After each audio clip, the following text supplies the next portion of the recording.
a Buddhist tale of loss and awakening. In a quiet valley surrounded by silver mountains and whispering pines, there lived an old lantern maker named Tenzin. He was known across the region for crafting the most beautiful lanterns, delicate works of art made from rice paper and bamboo, painted with scenes of nature and life.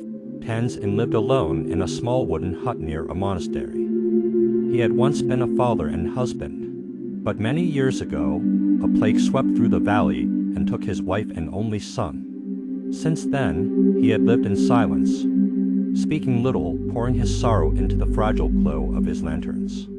Every year during the Festival of Lights, villagers would gather to float lanterns down the river as an offering to departed souls.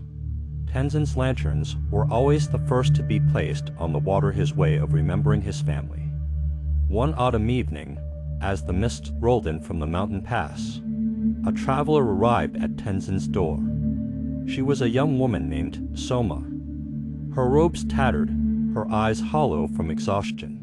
She had lost her parents in a war and wandered from place to place searching for answers.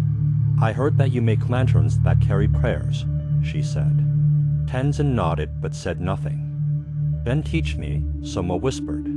"I want to make a lantern for my mother and father." For days, Soma stayed in the hut. Tenzin taught her how to strip bamboo, stretch paper, paint symbols of peace and rebirth. As they worked in silence, Soma would often break down in tears, and Tenzin would simply offer her tea, never pushing her to speak. One night, Soma asked, "Do you think they can hear me, my parents?"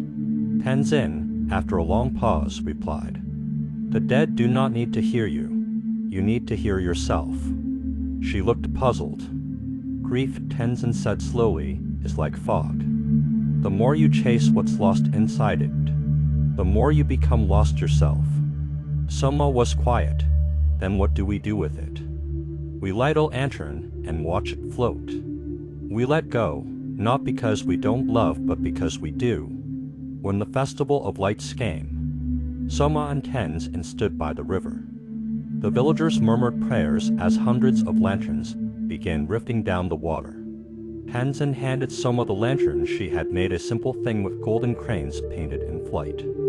As she released it, her hands trembling, tears fell, but this time they did not carry despair, they carried peace. Years passed. Soma stayed in the village, becoming a lantern maker herself. Tenzin grew older, his hands shaking more each season, until one winter, he passed quietly in his sleep. That year, Soma made a lantern with her own hands, soft blue paper with a silver pine tree drawn on its side. She placed it gently in the river, whispering, "May your journey be bright, teacher." And as the mist settled over the water, the lantern floated on, a small steady flame glowing in the heart of the fog.